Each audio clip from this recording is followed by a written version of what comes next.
What's good, Wagering World? It's your boy Five Star in Vegas, broadcasting live as always from beautiful Summerlin, Nevada. And here with my two co-hosts, man. First of all, we're gonna start with the OG of the show. You know, the only Sacramento Kings fan that I know. What's good, Spreaders? How are you today?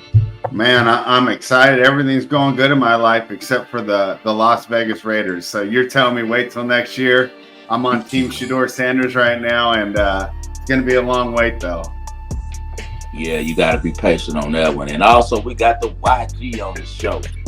The kid who never read the 48 Laws of Power. Oh my The God. one and only. The youngest guy to ever manage and operate a casino sportsbook on the Las Vegas Strip. What's good, Casino Royale? Wow, what's up, Wade Jerome? What's good, Five Star? What's up, brother? Fred? I learned a couple lessons this weekend. I'm excited about looking forward to what we have this show. But big brother, you were the only one that won this weekend, so don't forget that. Oh man, stop it, man. We had a pretty clean week. When we get to the past, we're gonna definitely go through that real quick. You guys been watching baseball. I know me and Cino have. We've been texting a little bit. The spread just asked me before the show. Have I been watching the MLB playoffs? Last night I went over to Red Rock. I had to charge the car, and they got a Tesla, charging station over there. So while I was charging the car, I went inside, and it was perfect timing as I saw my guy Fernando Tatis smash I believe a 3-run home against the Dodgers. We were able to cash the first 5. We were also able to cash yesterday on the mighty Mets. We've been riding the Mets, and we took the over 7 in the group, man. You and I was texting about that. So, I haven't been watching too many of the other series. I guess I'm a little heartbroken because my Astros are gone out the American League, so I haven't put my eyes too much on. I did take Kansas City a couple nights ago just because they were coming off of losing the game 1. I like their pitcher better that game. Reagans was on the mound. So I took them. We cashed that one. Me and you texted about that one too, so we both had cashed on that one as well. Yes, sir. So we've been doing pretty good on the baseball, but I've been really just intrigued, man, with the Mets and the Padres, two little brothers who are now stepping up big against teams who they're kind of overshadowed by. The Mets overlooked by the Yankees, and then now they're playing the Phillies, who are everyone's favorite to come out the National League. And then also you got on the other side the Padres who are playing big brother down the 405, old Dodgers. The longtime rival who's always kind of been better than them at everything. Won more games, more championships. They hardly ever beat them. But now these cocky Padres, these young boys ain't trying to hear. What you think about the MLB playoffs? Oh man, right now the playoffs are so exciting. The Mets, man, we cashed big on them. And if you guys go check out the last show, me and Five Star was actually talking about the Padres and the Mets. So it's a no-brainer if you in the gave group, it out to take the World Series. Remember, I know, right? told them to take a ticket on both of them. Hey, heard it first right here on the Waves, and people be thinking we crazy, but man, the Mets, they big sleeper. The group went big on those guys yesterday. I think the Detroit Tigers, they gonna be a sleeper also. Right now, I got the Detroit Tigers. This show gonna be out, after. But let's see how that turns out. I think they upset the Guardians. But right now in the World Series, Five Star, man, how could you sleep on the Padres? Like Tatis, right. These balls hitting Jags back to back, and they flexing. He was dragging his nuts all across Dodger Stadium. Today, I'm like, these guys are crazy, man. But I'm very, very excited by the Five Star. But I'm more excited about some football this weekend. I ain't even lying about that. It's free money, man. We still got, 51 more days of this football every day? I think we're down to 40, 49 or something like that. Already? It evaporates fast. You've been watching the baseball spread. Yeah, I watched the game last night. We had a ton of scoring there early, but the bats kind of dried up there towards the end, and the Dodgers might be eliminated tonight. So I know the people of San Diego will be happy about that. Yes, indeed. And so with the Houston Astros fan base, we're going to be throwing a little party if the Dodgers go home. I can't wait to tick Skeet after that game is over with, because he gave it to me really bad when the Astros lost, man. But yeah, man, the baseball's been really exciting. Shout out to Manny Machado. He doesn't get enough love for what he started over there at San Diego. No one was watching the Padres. They was like, what is he doing when he ended up? I don't remember if he was traded there, if it was a trade sign or whether he signed. But when he left Baltimore, a lot of people thought that he was making a bad move because the Padres had kind of sucked for the last couple of years. And he kind of started the revival over there. So don't forget Manny Machado, the captain of that Padres team. He's done an unbelievable job. And we got a shout out Jerson Profar too. Oh my God, that guy Yeah, is phenomenal, man. How he stole that home run from Mookie. The when it was night before last, and then he yeah, almost did it again last night. Like yeah. it's nuts, man. The Padres something serious. So again, we telling you guys again, if you missed it last episode, you catching it this one. Padres, Mets, one of them coming in the World Series. All right, man. It's time for us to jump in. What we're gonna jump into that? Let's jump in there to Smoke of the Bandits. You know that's my favorite right there. That 1976 Trans Am, man. And let's zoom through the past. We got a couple business meetings a little bit later, so we're gonna try to get through these fast. But we definitely want to touch all these games that we gave out because we had a really good week. If you tuned in last week. Yeah, I was worried we weren't going to cover there with Michigan State, but they kicked the field goal towards the end, and we talked about it, man. I think these coaches know their boosters are betting, and rather than go for the touchdown, they kicked the field goal. They got us to cover. What did you see in that game where Michigan State was able to get the backdoor cover against the Oregon Ducks? What did I tell you? My whole handicap was based on Jonathan Smith's hate for the Oregon Ducks. And we saw it right at the end with them kicking a meaningless field goal to get that cover to make sure that he knocked all the alumni, boosters, NIL guys out of their money over at Oregon who laid those points with the Ducks. The Ducks dominated that game. But what's strange is actually Michigan State came out with a strong game plan. If they don't fumble in the end zone, I think we might have had a chance at the money line like Sino suggested. But man, they had the first drive looking really good. Jonathan Smith with a great game plan. March down the field, Aiden Childs does what he's been doing all year. He fumbles right at the goal line, trying to do too much, breaking all the Belichick rules. It says analytically you should never reach out for the cone with the ball near the end zone, man. Keep it snug, keep it secured, because that's where most of the turnovers happen. And we suffer from that. If you guys took the first half Michigan State, you were really upset about that. But I know most of you were patient, you waited, and we all cashed the 23.5. What you see, Sino? 5-star, just like you said, brother. I can't break that game down anymore, and I feel the same way. If we would have got, I text you guys that also in the group. If we would have got that touchdown on the first drive, we would have had all the momentum. I definitely think they would have had a shot at winning that game. But hey, we always on the same side on that, and the wagering real cash. So hey, that's a winner. What else we had? Game where you two went head to head. Syracuse got it done against UNLV. Sino, we'll let you start with you. Victory lap that one. I'm a victory lap this one, but hey, I'm gonna apologize to my big brother before I even start. Because he has some rules, and I respect the money rules. I don't believe Lil Osino could determine the outcome of a game. But yeah, you can. He always, ever since day one, he always told me this: don't jack me. Always, ever since I first met him, don't text me before the game. Don't text me during the game if we're not on the same side. He always, and he been sticking to those rules ever. So I was running my numbers, right? No lie, I'm running my numbers, just trying to, make sure everything how it's supposed to be. I said, man, UNLV look good in this spot. And the line moved to 5.5. It was no longer 6. So I'm like, oh, 5-star, you might be on or something, big brother. He ain't even text me back. But I already gave out the play at +6. And man, it was what it was. It was a sweat. Spread Texas, and he was like, man, that game was crazy. To be honest, I was actually talking about Michigan State when I said that because I wasn't because y'all split, so I didn't bet that game. I said, well, 5-star on one side, Sino on the other, I'll lay off. You did right because that one was tight, man. Go ahead, Sino. Yeah, and then right at the end, man, up in overtime, Syracuse, man, the refs they put it off and they won by 3. That was a crazy game, but like I said, Syracuse a powerhouse that people were sleeping on, man. They came to UNLV and they did what they had to do to get the win. Simple as that. Foul by Sino on that one. Good job on your part. What he's talking about, guys, is okay. So my group and I, we took UNLV. Me and him just talking on the show. I don't know if he gave it to his group or not. Did you keep that game out? Mm-hmm. Yeah. Okay. So after before the game started, Sino though, we on the other side. We ain't saying that. Now we on the same side. We gonna text the whole game. We're on the other side because you stand on your side of the street, don't stay on mine. That's how it works. Man, he texted me like 5 minutes before the game. He say, big brother, I done ran my numbers. Guess what? You right. You gonna win. I ain't say nothing back. I'm behind. I say, man, I told my wife, I say, Sino just got me. Before the game even started.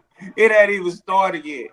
So Spread probably was looking at the thread and was like, "What getting into it?" They probably was like, "Damn, no, it's not nothing serious like this." Spread, man, them brothers. So we talk to each other like that because he knows better than that. Even if it ain't like you say, Lil OC though, it's just the rules of the game, man. Everybody got rules they follow, and it'll be if you don't know the rules, it's different. when guys come into my client, group, it's specific things that I do, and I tell them. And if you don't, survive the vetting, I'm not gonna let you in, because at the end of the day, this is my money that I gotta spend. That I'm trying to win with. This is my money I gotta take and go pay my bills with. So whatever rules I got to make my money, respect it. Simple as that. But great game as far as football, unbelievable game, bro. UNLV had this when they turned the ball over too much. That interception in the third quarter really hurt them bad. That got the quick turnaround and made Syracuse jump off being behind to getting the lead. And after that, I knew I was in trouble. But then they ended up still getting the 7, and they give a whole new set of downs on a 4th and 19 on a horrible roughing the passer call. I don't think that was a roughing the passer at all. But good game. 99% of the time, guys, me and Sino gonna be on the same side. Just like now, we both got the Tigers. We always been the same without even conferring about it. But that was one of the few times, man. I'm glad you guys enjoyed the debate.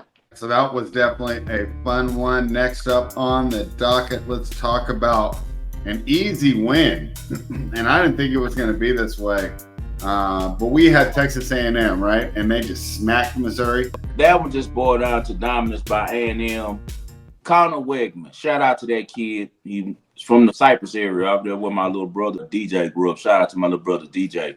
They're all from that 290 area. Connor Wegman, remember I was talking about how A&M fans were giving him hell and were, picking on him and trolling him because of the way he was speaking inside the locker room. Well, he showed you guys something, and now you guys who were talking shit about him, I bet you were clapping for him on Saturday when he came to play. Because even myself, I was surprised when Elko said he was going to be named as the starting quarterback late. It was late. Like, I didn't find out Wegman was going to be the quarterback till right before kickoff.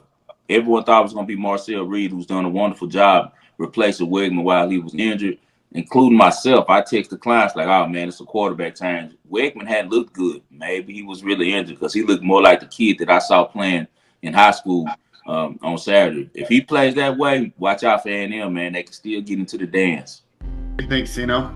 I agree. All I know was the money was free. Free money. Nothing like free bands. All right, talk to me about Auburn, who took on Georgia. I didn't see that one at all, so you guys have to fill me in. Oh, my God. I'm going to let Sino break that one down. All I'm going to say is about Georgia's Kirby Smart. As far as the game, Auburn covered. Georgia didn't look too enthused. They're off a brand new arrest. Another player got arrested before that game. That's 7 arrests they've had in the last calendar year. Kirby Smart better be careful before he has the new Florida over there. That's all I'm going to say. Hold on, man. Why are you trying to do Kirby Smart like that? Bro, that's too many people getting in trouble. Then they got kids. Come on, man. You just lost a guy on the team after the national championship that died, racing Jalen Carter. And you got 2 more guys after that get in trouble for racing. Like, what sense does that make? That should be something that resonates so strongly through that locker room. The kids are like thinking about this kid died every time they get behind the wheel, and they're getting out here racing still. Come on, man. Something's not right over there. And it's reminding me of Florida. You had all these little innuendos and little whispers from people about what was going on in Florida. But because you had Tim Tebow as the front guy, you didn't really dig into it. Later on, what did we see? What did we end up finding out about their program? I'm telling you, man, Georgia's got some bad dudes over there, man. He needs to clean shop and try to recruit a better type of player with higher character. That's one thing I give Nick Saban. When he built his thing at Alabama, he might got some guys who were borderline, but he never got guys who weren't good citizens and respectful kids, Yeah, what do you think, Sino?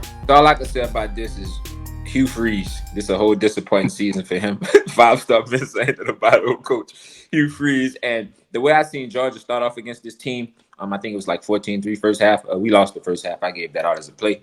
I'm like, what the hell going on? I'm like, this not even right. And again, it's Georgia. They just starting off slow. You know how they was. But with Trevor Etienne back there, he stepped up and he helping Carson Beck a whole lot. So, and Beck done what he have to do in the second half. I don't know why he playing like that so slow and they making adjustments. He looks horrible, man. I don't look good. Yeah, I don't know. All of those playmakers over there. He's like you said last show, his draft stock is plummeting. And then it kind of coincides with him before remember I kept saying about I didn't like the fact that he got that private jet NIL. Remember I told you that? I was like, because it didn't, to me, it didn't go with his character. It kind of showed me something like, what is this guy? Because even if I'm getting if my son's, they're offering him a NIL for private jet, I'm gonna tell him, look, we'll quietly use it, but I don't want my son to be the face that he hasn't earned the right to be a private jet, flyer at the age of 21 as an amateur, man. Like, it's just not a good look. It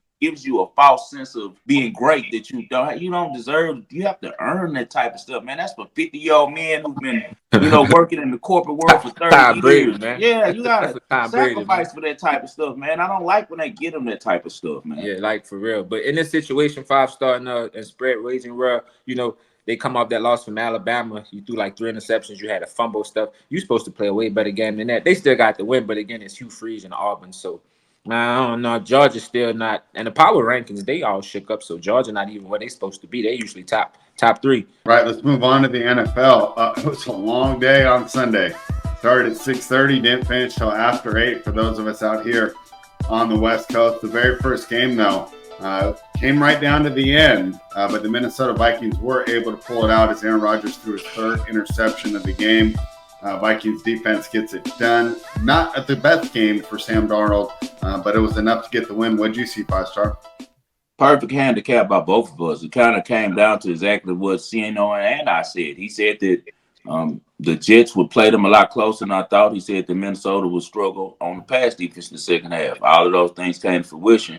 And I said that there's no way that Daniel Hackett and Robert Saleh would be able to beat Kevin O'Connell and Brian Flores strictly off of schematics, and also because of the temperature in the locker room. And we see that came to fruition with the firing after this game of Robert Saleh and the way that they treated that man. Woody Johnson needs to be investigated. Like, some people are saying that this is bigger than Rodgers. This became more of a Muslim versus Jew thing. And if that's the problem, that's kind of weird. I know he hired him, but sometimes things change. People are saying that and if I'm wrong, please forgive me, but I've also read from different reporters out of New York that some of the reasons that this firing happened such in the manner that it did, so rudely, with the security being taken out, is that the heightening of the war over in the Middle East, and with them kind of being on different sides of that. I heard that he'd been wearing the flag patch that he had on his shirt in London,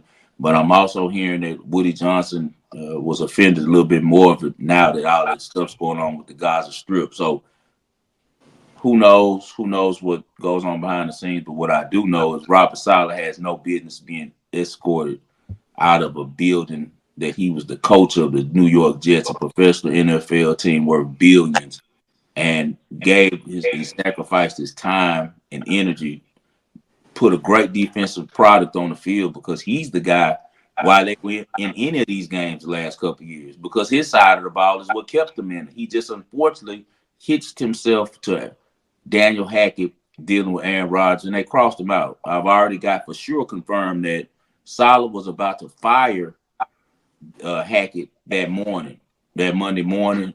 The word got out. He told somebody who he trusted on his staff.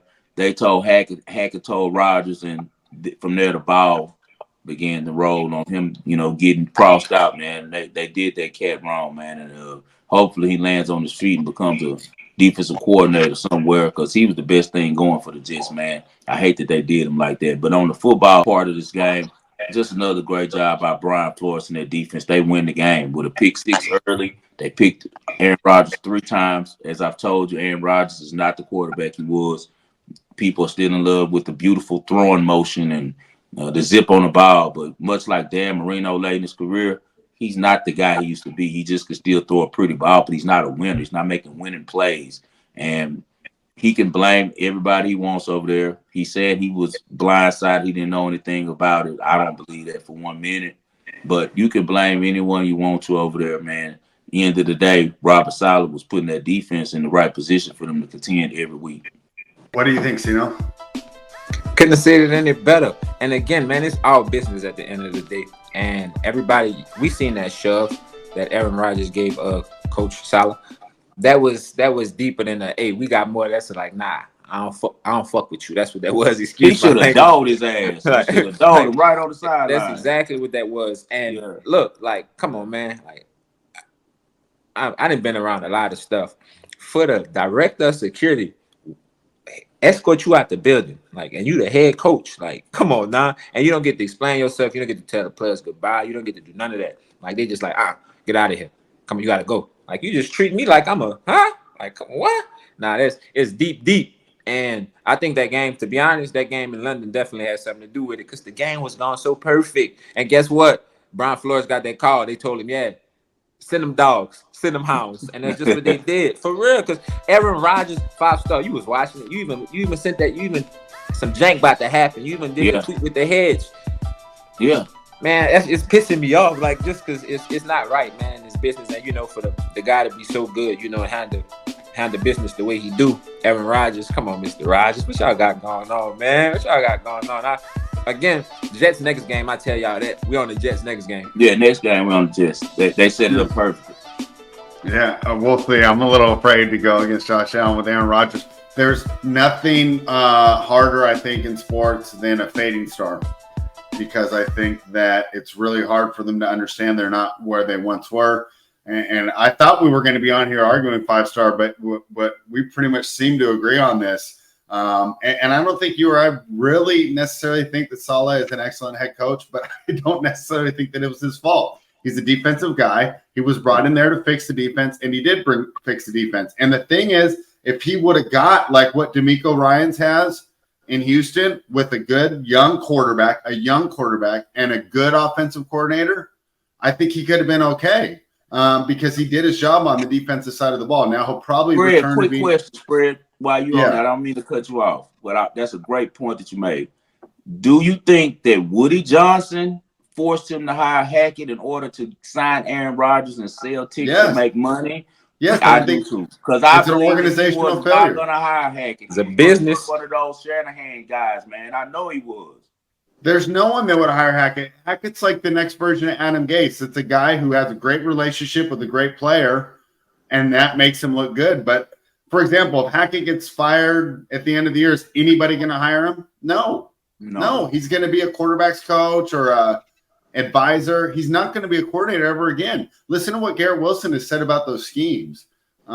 He's not happy, and I know that Wilson got involved in that last game and had his best performance so far this season, but the problem, it's just a bad organization. So everyone was complaining about LeBron getting his son on the Lakers. I mean, we were like, yeah, he probably supposed to play there, but look how much money he's made in the NBA. You get some kind of leverage when you're LeBron.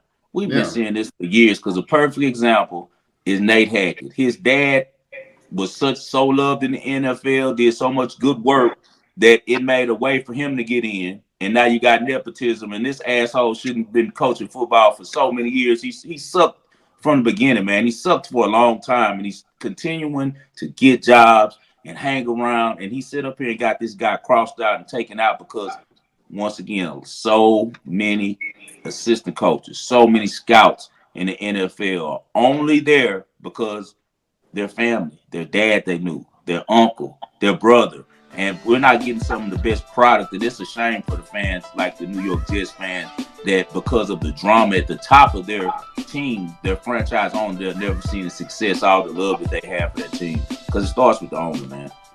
Yeah, and I just don't, I really don't see how it's going to turn around with that ownership group. So, tough scene for the Jets fans. Let's talk about the Buffalo Bills as they fell to the Houston Texans. Josh Allen had his worst game of the season, worst game going back to his rookie year. Give DeMeco Ryans credit. Wasn't the best performance for the Texans, but they got it done. What'd you see? Last minute, we played this game. The market shifted, and it was time to let loose. I knew that they were going to let the Texans do what they needed to do, and they did. And DeMeco Ryans, great plan. Josh Allen, 9 of 30. Like, Texans are good, but not that good. He was missing Shakir. And another thing, I think it was mentally messing with him that he had to go against, Stephon Diggs on the other side of the field. Whether they want to admit it or not, he didn't look like himself. And also, he got knocked out the game. And they gave him smelling salt like it was 1972. Never seen anything like that in my life. He should have been on a tent, ushered to the back some way. The Buffalo Bills and their owner, Pagula, have it where their quarterback can get concussed, and he does not have to go into concussion protocol. We haven't heard anything this week about him going to concussion protocol. And it's really weird, man. I don't know what's going on up there in northern New York, but I think that Josh Allen was clearly cloudy because on that last drive, you saw he was making some horrible throws. And do you remember that my main handicap on this game was which offensive coordinator was going to be keep it simple, stupid? Which one was going to keep an easy game plan? And what happened at the end of the game? The Bills tried to force their way in a bad field position instead of running out the clock. They end up giving the ball back to the Texans for a field goal or walk off because poor execution, poor offensive play calling. I give it to Slowick. He didn't do much because after Nico got hurt, he was kind of lost. So he kind of, just kind of throttled down. We see how the Texans are moving forward. Can Tank Dell step up? I like Xavier Hutchinson a lot. I like Mechie a lot. That John Mechie came in from Alabama. They get an opportunity now because Nico is a game changer, man. He's out for the Texans. He's on IR with All right, Cino, thoughts on the Texans and the Bills? Yeah, I keep it short. 5-star broke it down kind of well. I was on the Bills, to be honest, and I feel if Josh Allen wouldn't have got that hard hit and got banged up a little bit, they definitely would have had a shot. We jumped on in-game plus 11, so we won right there. But I don't see how Josh Allen go play next week. I really don't see it. He's not even in the concussion protocol right now. They saying he's still active and everything. So I don't know. We're gonna see how that turns out. All right, Cino, let's start with you on this one. Talk to me about the Ravens and the Bengals.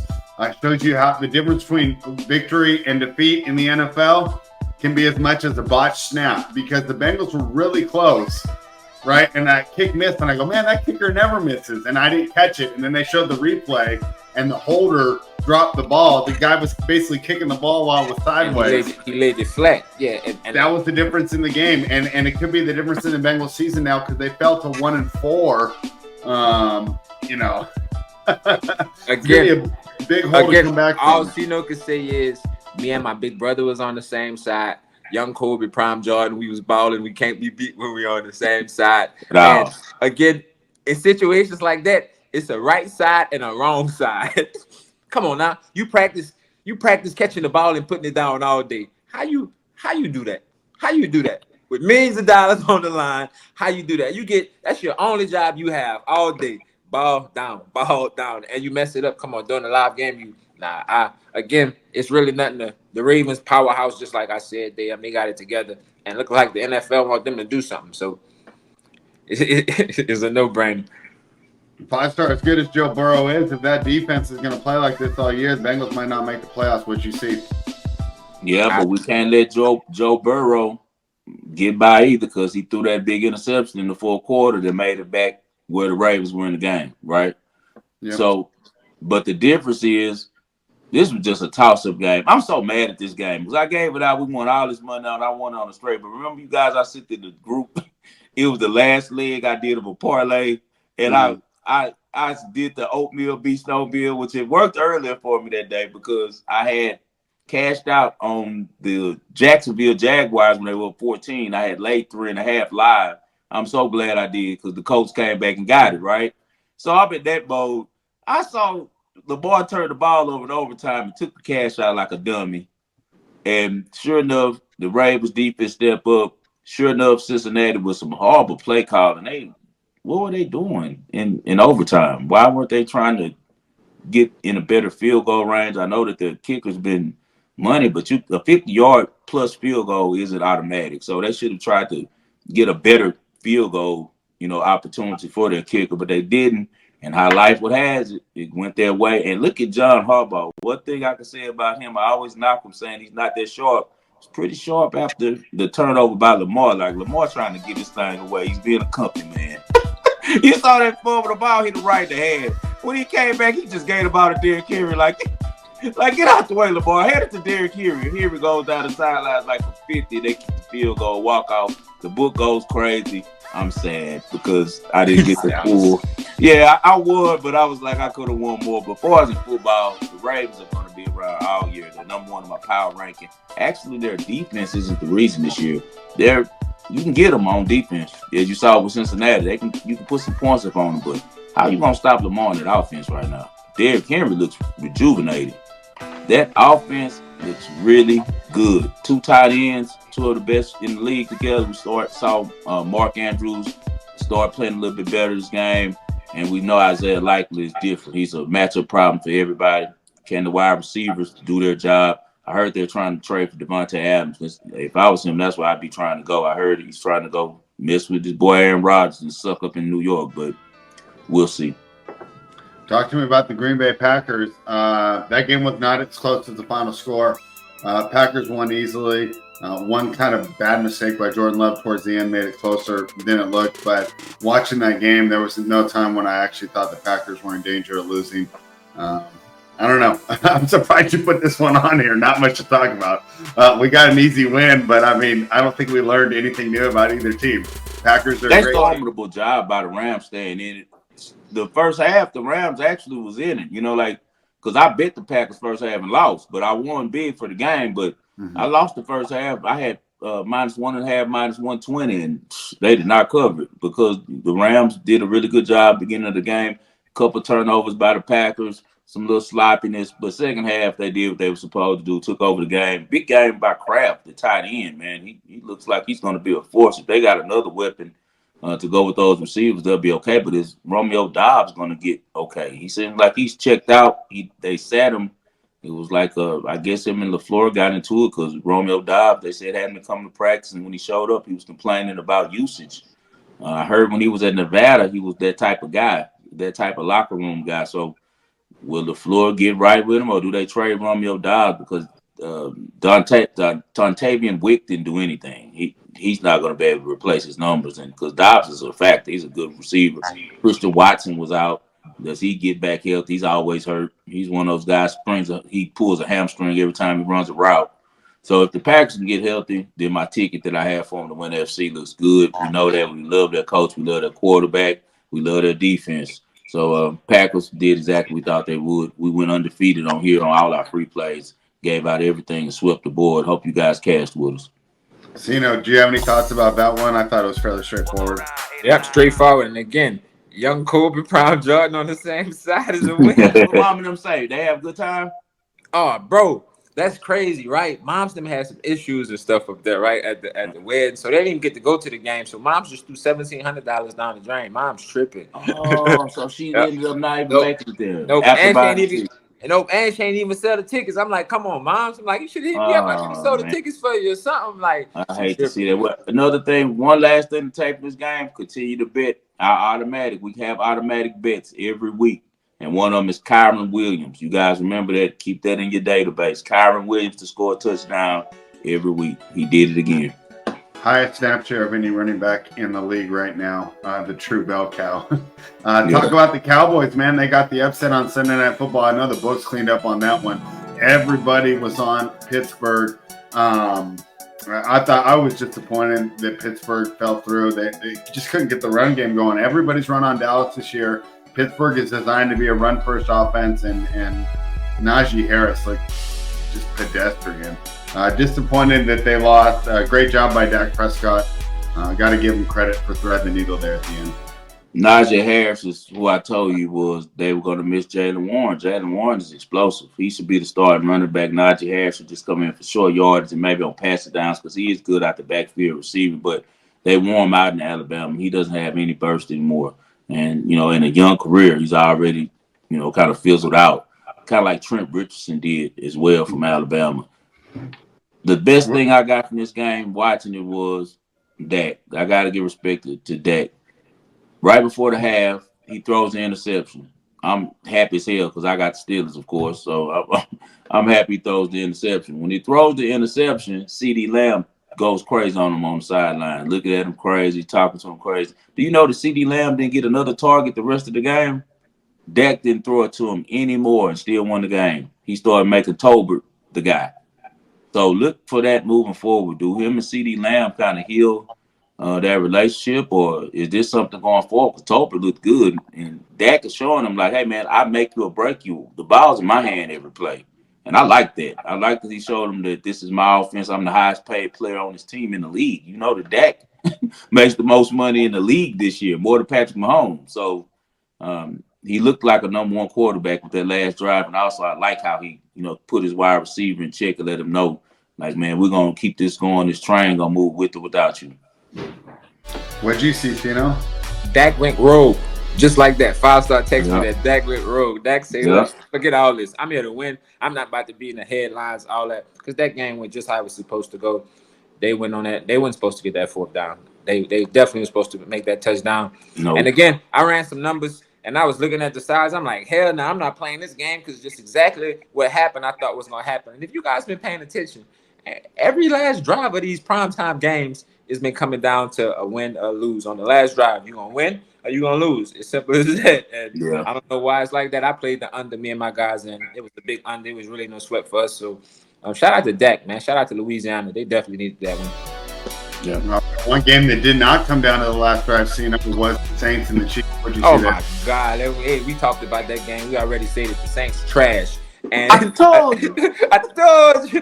told you. I see somebody in the comments. Shout out to the comment section. That'd be fun as hell. Reading those.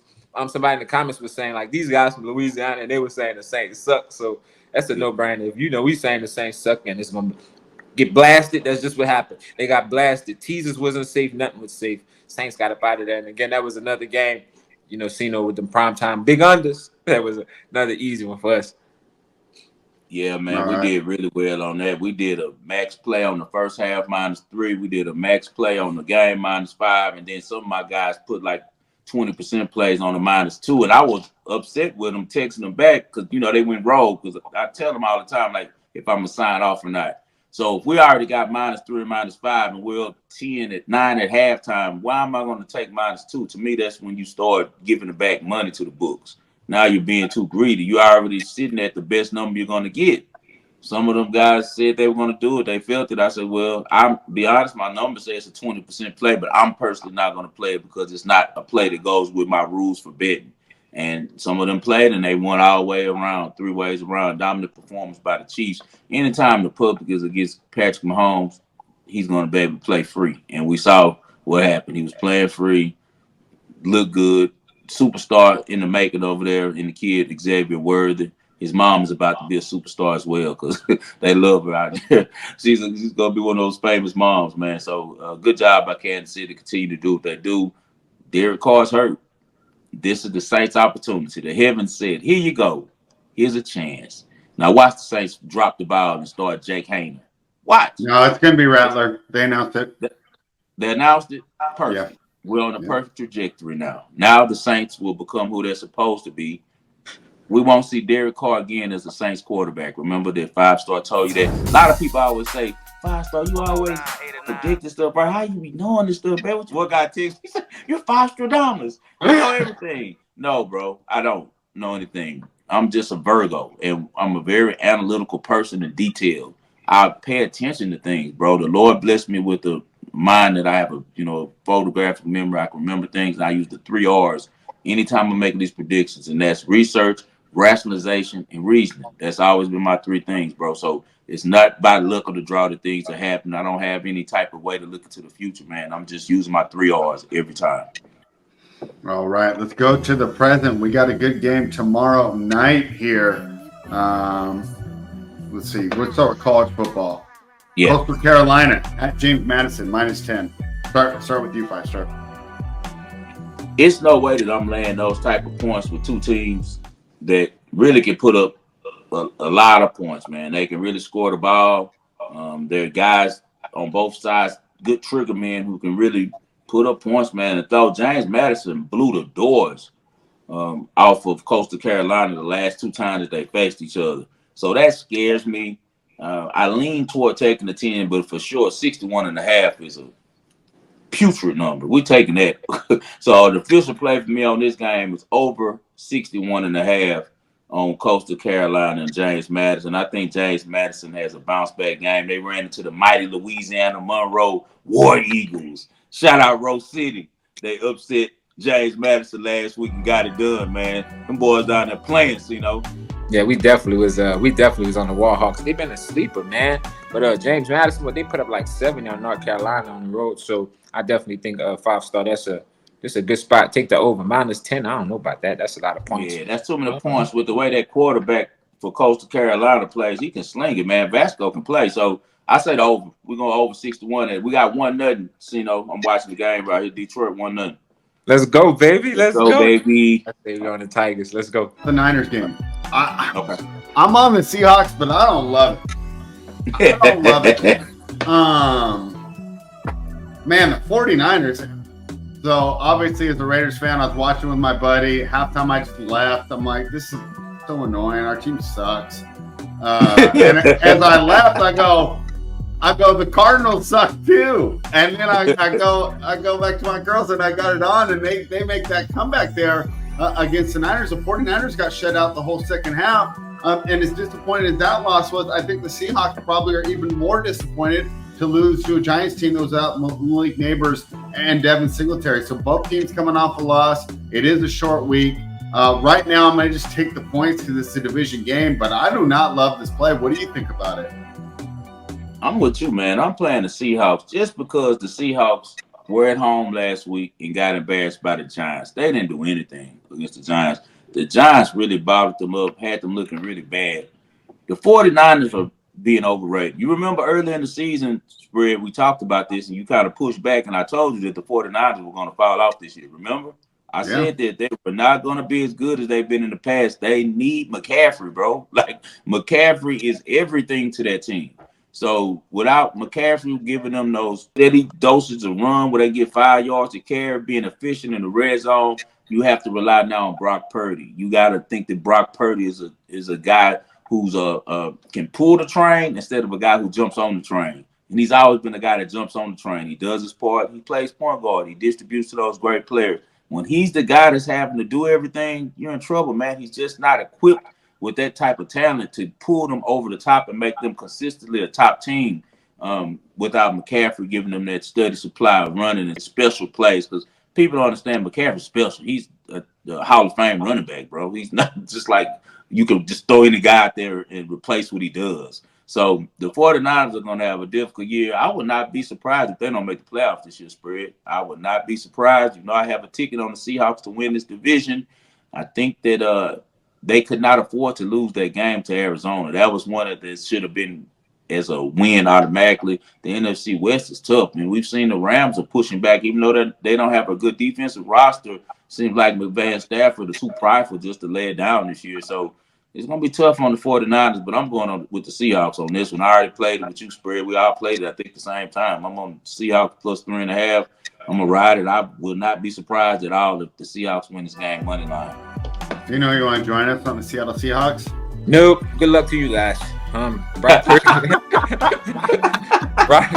Brock Purdy, man. Brock Purdy 4-0 in his career against these guys. How could I do it, man? He got a QB rating of 109 in these 4 games. So I expect a heavy dose of the Niners to run it on the ground and pound. And the people just lost to the New York Giants. The San Francisco 49ers just lost to the Arizona Cardinals. This is about to be a bounce back game for these people. So again, primetime game for Cino. You know, Cino will be on the under, and Cino will definitely be on the Giants. I'm surprised you're gonna be square. You're gonna be square with the 49ers. Yeah, I'm definitely gonna be square on this one. I think it's gonna be a little bit too much for Seattle. I like Mike McDonald, man. That's the only thing, you know. In the past, in those times that we've seen Shanahan dominate, he was going against Pete Carroll. The OG is gone. It's a whole new look there now, and I think he's gonna surprise him. But in this game, I'm like you, 5-star Brock Purdy. I don't trust him. They're going to make it to where they could start putting the ball in the air. And he might throw some interceptions and stuff. It might come down. You know, it might be a 1, 2, 3-point game. I definitely think San Fran win, though. But officially play for Cena on this game, we playing this one under. Whatever the total is, under. All right, so me and Spread going with plus 3.5. Cena got the under. And the thing we're going to be rooting for, 5-star, we got to get Kenneth Walker more involved. That was the reason they lost that last game. 9 carries. That's not enough. He's your best player on offense. I know that DK is great. Cool. But Kenneth Walker is the game changer. They got to get him back involved. Talk to me about Friday night in college football. Northwestern will head to Maryland, minus 11 for the Terrapins. What are we doing there? I'm going to be square on this one. I'm taking the points, man. As we saw last night, sometimes it don't matter about what a percentage of the money is. Sometimes it just matters about who's the best team. And Maryland is a good team, but not a good enough team to give up 11, especially with Loxley. Loxley, I'm not laying any points with him. Not the way he coaches, man. He coaches too conservative. Northwestern is a really scrappy team. I know that they got handled well by Indiana last week, but Indiana's handling everybody right now. Indiana's just a good squad, man. Head to head, Northwestern is 3-1 straight up, and they're 4-0 against the spread in the last 4 meetings in Maryland. Each time he plays Loxley, it seems like Northwestern's coach has a schematic advantage on them, and they also have an advantage in the trenches. You know, the Northwestern plays really tough, and they had a quarterback change too, so they're a little bit more explosive on offense now. They brought in Jack Losh as the quarterback, replacing Wright, who had been in there a couple weeks. So give me Northwestern plus 11. I'm actually going to play the money line too for just a small amount. I'll probably put a 1% play on the money line, but it'll be a 20% play for me on the plus 11. I just think the Northwestern should not be getting that amount of points from Maryland. Sino, what are your thoughts? To be honest, I haven't listened to that game, so I'm not even about to come out here and give you guys no bad information. All right. Did you look into Utah? All right, 5-star. Our other Friday night game, Utah is heading down to Tempe to take on the Arizona State Sun Devils. What you got? This one right here is going to be difficult because Utah has beat the hell out of Arizona State. The last 4 times that they played them, man, nothing has been close. Every game has been a victory of at least double digits, and they beat them last year by 52 points. What we do have going in our favor is that this is the same regime that lost by those 52 points at the head coach. So that'll give him a lot of teaching points. That'll also give him a lot of motivation and bulletin board points for his kids. As we saw last week when Arizona beat Utah is not the same without Cam Rising. I don't know if he's playing or not. We saw that Isaac Wilson had a pretty good game when he came in against Oklahoma State, but that's because Oklahoma State just isn't good this year, basically. When he faced a team like Arizona with competent play call on defense, he struggled. And I think that Arizona State staff is smart enough to keep this game close. I think they're going to be fired up in Tempe, man. A rare Friday night game. The books know what they're doing. They made it right at the touchdown to try to get you to think that Utah could cover this game easy. I'm going to be slick on this one. Give me Arizona State. Give me the Sun Devils, man, plus 6. I think they can cover this one. That's an official play. All right. What you think, Sino? Looking at some numbers right now while 5-star was speaking, it's kind of crazy because Utah, they dominated this series like he was saying, and they got a combined score of 145-40. And they won all these games by 6 or more. So it's kind of fishy right here. And we seen what they did last week without Cam Rising. We don't know if he's playing or not this week. It's a stay away from me. I don't know. I don't like these spots. This is scary because I feel like you're really, really gambling. But if I was to play, I lean, like 5-star said, I lean the other side. We fade the Utah. I take Arizona State. Time for the people segment. It is the ball and parlay, and I'll go ahead and start us off. Going back to Thursday Night Football, I don't love it, but, those are the best plays, right? Because if you are unsure about your play, that means you've looked at both sides. You never want to be too sure about a play because I think you'd be overlooking some things. But I do like the Seattle Seahawks. They're catching 3.5 at home. It's almost an auto reflex play to me in these divisional games. I like catching the home team plus the points in a division rivalry. Give me the Seattle Seahawks. So we gonna roll on a primetime game Thursday, San Fran at Seattle. Like I said, I lean. If you want to do a teaser, that's what we do. That's what we gonna do. We're gonna do a teaser. 49ers and the under. Let's do that. So what we gonna do? Let's do 7 points just to be safe. Just to be safe with it. So we're gonna tease it up. So take minus 3.5 and tease that up, and take what that is 49 and tease that up. So you should have 49 and 7. That's 56 under 56 and what? Plus 2.5. Yeah. Let's go. Plus 1. Let's go. All right. What do you got for us, 5-star?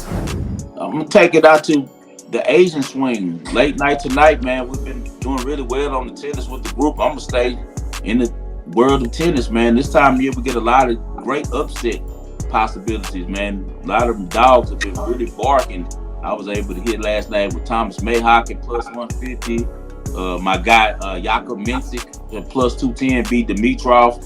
So a really good upset night. I also texted Sino. I was like, man, that Rivas sisters take the older sister. Erica gonna beat Mirror, and she was like plus 400. So really good on that. We're gonna stay with the dogs. Leylah Fernandez is a streaky player. She looked good last night when we saw her against Rakhimova. She beat Schneider.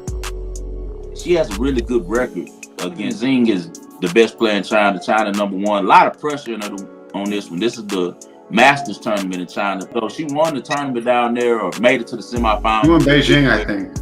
Beijing, right? She won Beijing, right? I think so. Yeah, so she made a deep run in Beijing, deep run in China because that's her home court. I think the pressure gets to her tonight, and I think that Leylah Fernandez can upset her at plus 290, which is a great number. But just to make sure, let's put 1% on the plus 290 for Leylah Fernandez on the outright. We're going to take the plus 4.5, and I'm really confident about that. Zing tends to start slow. She always loses the first set, so I'd probably go Leylah Fernandez first set, probably plus 180. Go with it for the whole match plus 290, and then I'm gonna take the plus 4.5 games as well because I think it'll be a tight one. If Zing wins, it'll be in 3 sets. And then also, this is gonna be a well play for us. We're going with Alex Androva, another lady who's been a really good hard court player over the years. Kind of down year for her, but this is the end of the year. And how tennis usually works is when these girls that are good start slow, they try to finish fast. And when they start fast, they kind of finish slow. She's starting to catch her stride again. She has to win a couple tournaments and get some money going so she can keep her sponsors going. I think she's with K-Swiss. But she plays tonight against an American who upset the Wimbledon champion last night. I'm talking about Haley Baptiste. Baptiste has always been a hard court player, a really good player out of Florida, but she's not on Alex Androva's level. Minus 142 is a give me for me, so we're going to load up on that one. I think Alex Androva gets this one done. So you got tennis for me tonight. Alex Androva minus 142 at a well play 20%. We got Leylah Fernandez on a 1% play at plus 292. We're going to take the games plus 4.5 with her for a 5% play, and then we're going to take her first set plus 180 for another 1% play. All right, there you have it. Another week of the Wagering World. We'll be back Friday with more winning picks. Yes, sir. So you guys, make sure you hit that like button. We appreciate you for tuning in. You got all the information for Thursday and Friday. We'll see you on Friday. This is the Wagering World. As always, I dedicate this show to the greatest Houston sports fan that I know, and that's my father, John H. Lindsay. I do this for you, Dad.